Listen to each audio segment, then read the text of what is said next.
Hi, I'm Joe Kopsick, and I'm running as an independent candidate for the U.S. House of Representatives from Wisconsin's 2nd Congressional District in 2012. If elected, the following will be the first and foremost piece of legislation which I will propose for consideration by the House of Representatives. It is a proposed amendment to the United States Constitution. Its purpose is to put into practice principles which were endorsed by Reconstruction-era author Lysander Spooner in his 1867 essay, No Treason. Section 1. Representatives shall be apportioned among the several states which may be included within this Union according to their respective numbers, according to the whole numbers of citizens in each state. Section 2. All elections to federal, state, county, and municipal public offices shall be conducted through open ballot voting, wherein the evidence of the candidate or candidates for whom each participant in an election voted is open to public scrutiny. Section 3. The senators and representatives, and the members of the several state legislatures, and all executive and judicial officers, both of the United States and of the several states, shall be bound by oath or affirmation to support this Constitution, and the oaths and affirmations before mentioned shall be written, signed, sealed, delivered to, and witnessed and acknowledged by the persons who elected them, or their servants, attorneys, or representatives, under penalty of forfeiture of salary, removal from office, and revocation of citizenship of public officers, and of revocation of citizenship of voting citizens. Section 4. For having been party to the proceedings of elections, or to assumptions to and execution of the duties of public office, which shall have occurred prior to the enactment of this legislation, and in a manner which is inconsistent with the processes required by Sections 1, 2, and 3 of this legislation, no person shall be held to answer to a charge of any criminal or civil offense. Section 5. The senators and representatives shall not be privileged from arrest during their attendance of the session of their respective houses, nor in going to nor returning from the same, and in addition to any speech or debate in either house, they may be questioned in any other place. Section 6. The Congress shall make no law prohibiting any person from questioning, contesting, disputing, or doubting the validity of the public debt of the United States. Section 7. The several states may enter into any confederation. Section 8. The Congress shall have power to enforce, by appropriate legislation, the provisions of this article. In defense of Section 2 of my proposed legislation, in No Treason, Lysander Spooner wrote the following on the subject of voting. Quote, "No man can reasonably or legally be said to do such thing as assent to or support the Constitution, unless he does it openly and in a way to make him personally responsible for the acts of his agents, so long as they act within the limits of the power he delegates to them. The general fact that our government is practically carried on by means of secret ballot voting only proves that there is among us a secret band of robbers, tyrants, and murderers, whose purpose is to rob, enslave, and murder the rest of the people. Secret ballot voting furnishes no legal evidence as to who the particular individuals are, if there are any, who voluntarily support the Constitution. It therefore furnishes no legal evidence that anybody supports it voluntarily. So far, therefore, as secret ballot voting is concerned, the Constitution, legally speaking, has no supporters at all." End quote. Quote, "On general principles of law and reason, the oaths which the pretended agents of the people take to support the Constitution are of no validity or obligation, because they are given to nobody. There is no privity, as the lawyers say, that is, no mutual recognition, consent, and agreement between those who take these oaths and any other persons. Say that, among persons in whose presence the oath was taken, there were a given number of persons who had secretly, by secret ballot, and in a way to avoid making themselves individually known to me or to the remainder of the people, designated me as their agent to rule, control, plunder, and, if need be, murder these people. The fact that they had designated me secretly, and in a manner to prevent my knowing them individually, prevents all privity between them and me, and consequently makes it impossible that there can be any contract or pledge of faith on my part towards them, for it is impossible that I can pledge my faith, in any legal sense, to a man whom I neither know nor have any means of knowing individually." End quote. Spooner criticizes secret ballot voting by invoking the term privity, meaning a legally recognized relation between two parties, such as that of service, as preferable to and distinct from privacy, meaning the state or condition of being free from public attention. It is precisely this freedom from public attention, which is embodied in the practice of secret ballot voting, that makes that system of voting antithetical to the idea that government processes should be open to the public and to its scrutiny. This is because any defense of the secret ballot system which invokes the necessity of defending individual privacy rather than privity undermines the openness of the legitimate, voluntary social contract, whereby people make themselves individually known to one another, and the decisions which they make in the public sphere known to one another, or at least potentially so. In topics pertaining to the administration of public policy, particularly in regards to elections whereby authority is delegated, the term privacy is, practically, synonymous with the term secrecy, as has been, in some cases, the term independence. It is for these reasons that I contend that Section 2 of my proposed legislation, which mandates that, quote, all elections to federal, state, county, and municipal public offices shall be conducted through open ballot voting, wherein the evidence of the candidate or candidates for whom each participant in an election voted is open to public scrutiny, end quote, would, as Spooner prescribed, provide for the furnishment of legal evidence that certain individuals voluntarily support the Constitution, and that it would also make individuals personally responsible for the acts of their agents, so long as such agents act within the limits of the power delegated to them. In defense of Section 3 of my proposed legislation, in No Treason, Spooner wrote the following on the subject of contracts. Quote, since 1677, there has been on the statute book of England, and the same, in substance, if not precisely in letter, has been reenacted, and is now in force, in nearly or quite all of the states of this Union, a statute, the general object of which is to declare that no action shall be brought to enforce contracts of the more important class, unless they are put in writing, and signed by the parties to be held chargeable upon them. Furthermore, the law everywhere, probably, in our country, as well as in England, requires that a large class of contracts, such as wills, deeds, etc., shall not only be written and signed, but also sealed, witnessed, and acknowledged. We are so insane, or so wicked, as to destroy property and lives without limit, in fighting to compel men to fulfill a supposed contract, which, inasmuch as it has never been signed by anybody, is, on general principles of law and reason, such principles as we are all governed by in regard to other contracts, the merest waste of paper, binding upon nobody, fit only to be thrown into the fire, or, if preserved only to serve as a witness and a warning of the folly and wickedness of mankind." End quote. The statute to which Spooner referred was an Act for Prevention of Frauds and Perjuries, 29 Charles II c3, a 1677 Act of the Parliament of England. The Act provides that contracts of surety, also called guarantee, for another's debt, are unenforceable unless evidenced in writing. It is for these reasons that I contend that Section 3 of my proposed legislation, which mandates that, quote,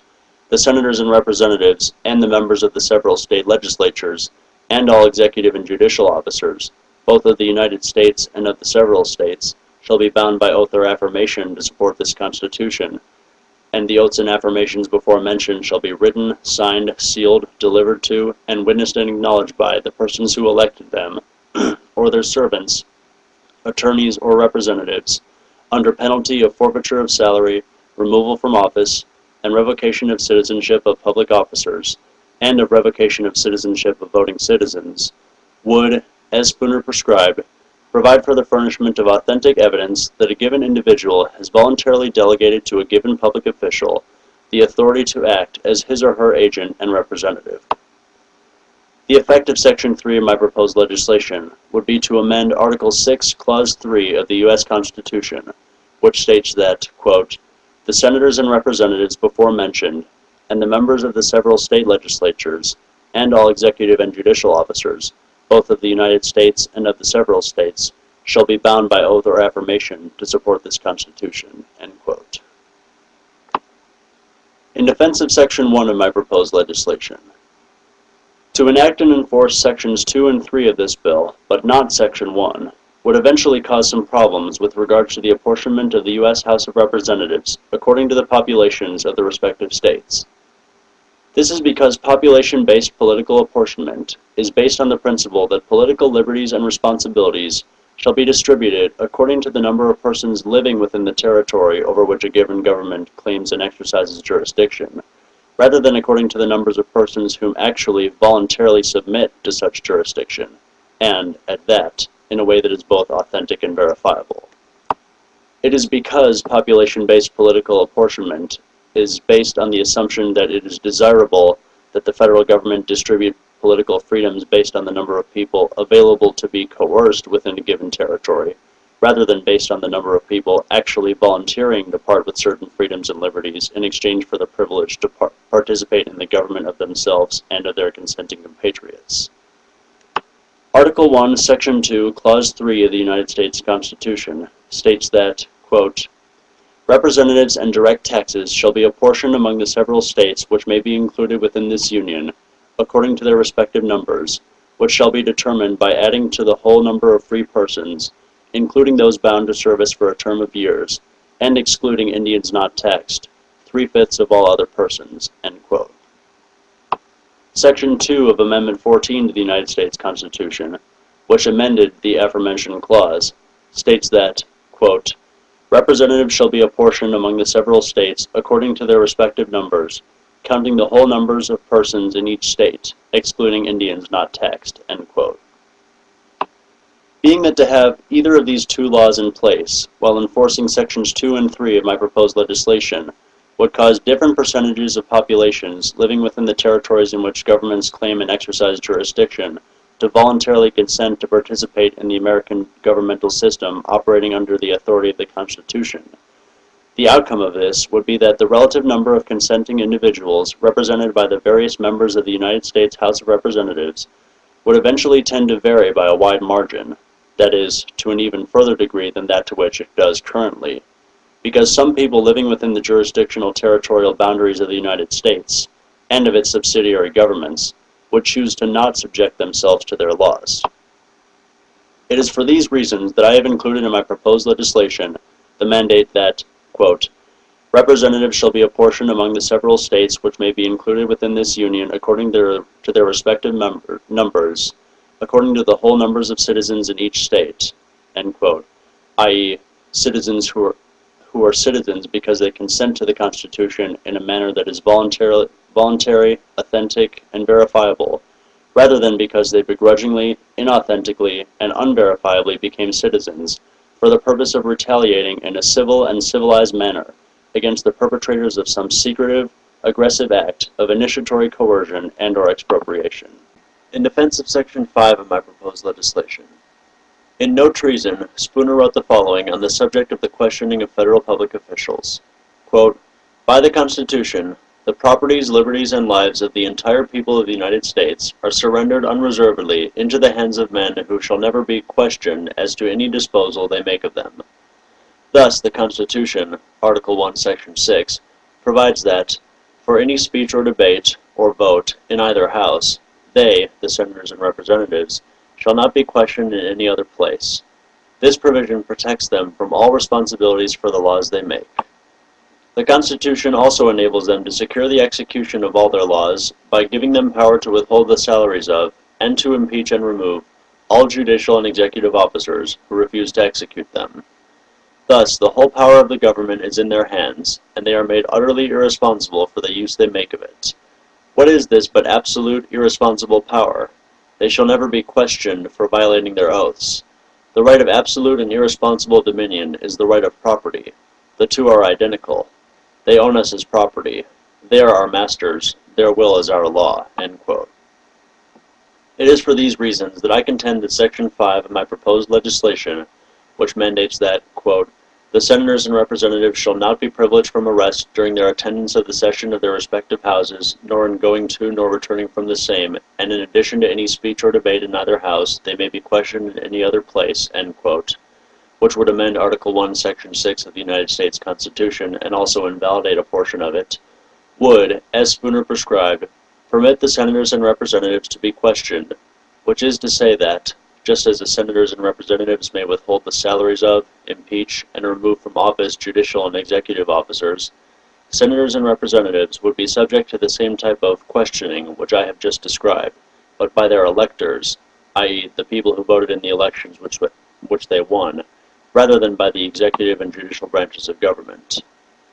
Additionally, I would note that such questioning of senators and representatives could take place immediately upon refusal of any such public official to sign a written oath in support of the Constitution, and, in pursuance of Section 3 of my proposed legislation, such questioning would be administered in the form of forfeiture of salary, removal from office, and revocation of citizenship of the offending public officer. In defense of Section 6 of my proposed legislation, in No Treason, Spooner wrote the following on the subjects of taxation and debt. Quote, "As taxation is made compulsory on all, whether they vote or not, a large proportion of those who vote, no doubt so as to prevent their own money being used against themselves, when in fact they would have gladly abstained from voting if they could thereby have saved themselves from taxation alone. To take a man's property without his consent, and then to infer his consent because he attempts, by voting, to prevent that property from being used against his injury, is no proof at all that he supports the Constitution. On general principles of law and reason, debts contracted in the name of the United States, or of the people of the United States, are of no validity. It is utterly absurd to pretend that debts are binding upon millions of people, when there is not a particle of legitimate evidence, such as would be required to prove a private debt, that can be produced against any one of them, that either he or his properly authorized attorney ever contracted to pay 1 cent. There is in existence no such firm, corporation, or association as the United States, or the people of the United States, formed by any open, written, or other authentic and voluntary contract, and having corporate property with which to pay these debts. This secret band of robbers and murderers, who were the real borrowers of this money, do not propose to pay their debts otherwise than from the proceeds of their future robberies and murders." End quote. The full text of the first sentence of Section 4 of Amendment 14 to the United States Constitution reads, quote, "The validity of the public debt of the United States, authorized by law, including debts incurred for payment of pensions and bounties for services in suppressing insurrection or rebellion, shall not be questioned." End quote. The fragment of that sentence to which I aim to draw attention is, quote, "The validity of the public debt of the United States, authorized by law, shall not be questioned." End quote. Not only did Spooner point out that, when a person is taxed against his or her will, a subsequent act of consent by that person to the so-called authority which levied the tax does not validate or confirm that person's consent retroactively, but Spooner also makes it clear that, when such a person consents to the authority of such agencies, that consent is not even legitimate, because no authentic written evidence can be produced that such an act of consensual delegation of authority ever took place. To reiterate and summarize, all government proceedings have, thus far, occurred without authentic, verifiable, written proof of consent to delegate authority. The payment of such debt is always contingent upon the future power and ability of governments to coercively extract payments from persons. It is for these reasons that I contend that Section 6 of my proposed legislation, which mandates that, quote, "The Congress shall make no law prohibiting any person from questioning, contesting, disputing, or doubting the validity of the public debt of the United States," end quote, would ensure that no person shall be punished for questioning the validity of the public debt of the federal government. In defense of Section 7 of my proposed legislation, Article 3, Section 3 of the Constitution states, quote, "Treason against the United States shall consist only in levying war against them, or in adhering to their enemies, giving them aid and comfort." End quote. The statutory Act of April 30th, 1790 states, quote, "If any person or persons, owing allegiance to the United States of America, shall levy war against them, or shall adhere to their enemies, giving them aid and comfort, such person or persons shall be adjudged guilty of treason against the United States, and shall suffer death." End quote. About the Act of April 30th, 1790, Spooner wrote, Quote, "The whole pith of the act lies in the words, 'persons owing allegiance to the United States.' It does not attempt to show or declare who does owe allegiance to the United States, although those who passed the act wished others to think that allegiance was to be presumed against all born in this country. As the Constitution professes to rest wholly on consent, no one can owe allegiance, service, obedience, or any other duty to it, or to the government created by it, except with his own consent." End quote. This is what Spooner intended to imply in choosing the title of his essay, which is that no act of treason was committed in the action of the Confederate States in attempting to dissolve the political bands which had once connected them to the Union. The fact that the Confederate States no longer felt that the manner in which the Union interacted with them upheld the Constitution, and its revolt against the Union, embodies the revocation of consent which is implicit in the notion of legitimate delegation of authority, namely, that the administration of all governments is predicated upon the existence of consent of the governed to continue to be governed.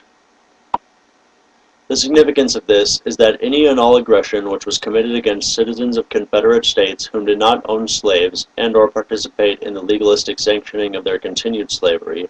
is deemed to have been initiatory aggression, and therefore immoral, unjust, and in violation of the non-coercion principle,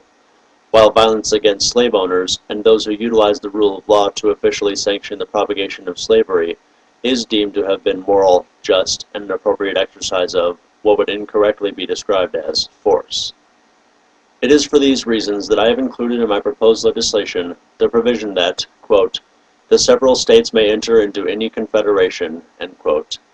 because Lysander Spooner's primary reason for writing No Treason was to argue against slavery and in favor of the right of the Union to demand that the Confederacy emancipate the slaves,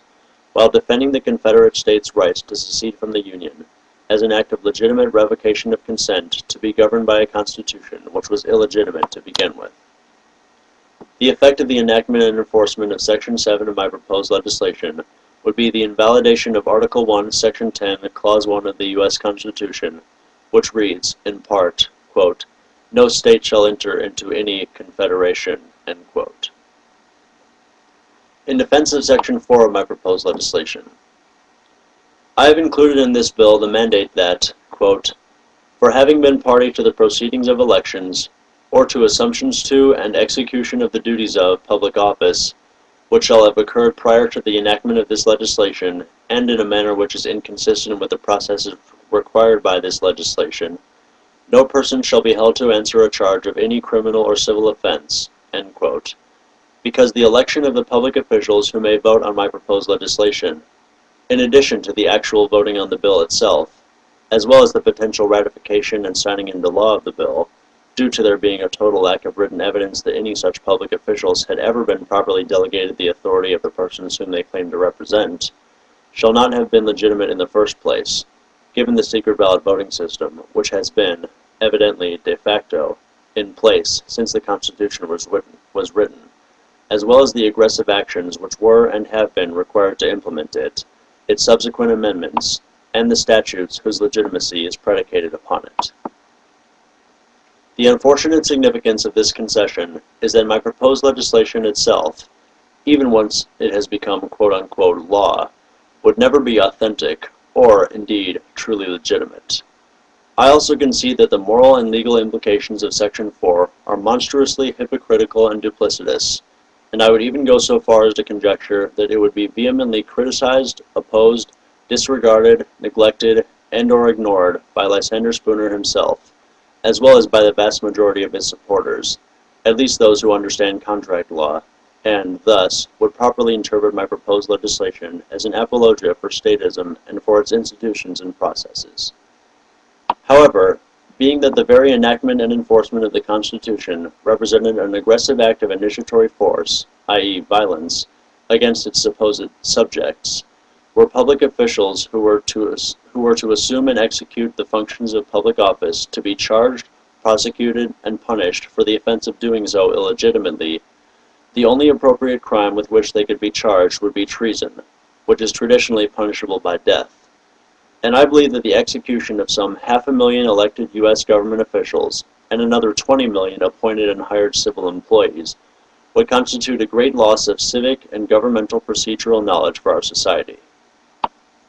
Additionally, in regards to the some 130 million people who vote in the United States every year, it would be preposterous to argue that 3 out of every 7 Americans should be arrested, charged with treason, prosecuted, and executed for participating in a process which they believe to be legitimate, but which does not conform to standards set by a British legal document which is nearly 100 years older than is their government itself, and which is relatively obscure by the standards of the modern civic and political culture of the United States. Although it may ultimately prove futile to do so, I would defend this assertion by once again quoting Spooner himself. Quote, "A man finds himself environed by a government that he cannot resist. He sees that, if he will but use the ballot, he may become a master. If he does not use it, he must become a slave. A man's voting under the Constitution of the United States is not to be taken as evidence that he ever freely assented to the Constitution, even for the time being, until every man is left perfectly free to consent, or not, without thereby subjecting himself or his property to injury or trespass from others." End quote. In summary, I would use this quote to defend the notion that voters and public officials should not be held responsible for their participation in the governmental system as it stands right now, due to the fact that each of them was compelled to do so, that compulsion having been in the guises of liberty, voluntarism, and consent. While I can only hope that this defense of my proposed legislation will be sufficiently satisfactory to the citizens of the United States in general, and the followers of Lysander Spooner especially, I believe that, unless and until this bill is passed, enacted, and enforced, the legitimacy of American government, the transparency, responsibility, and accountability of the action of its agencies and its officers, and the liberty of its subjects, will remain a usurpative delusion which flies in the face of common law, contract law, and the freedom of association. Please support the Spooner Amendment by voting for its author and sole supporter, Joe Kopsik, for the U.S. House of Representatives from Wisconsin's 2nd Congressional District on November 6, 2012. Thank you.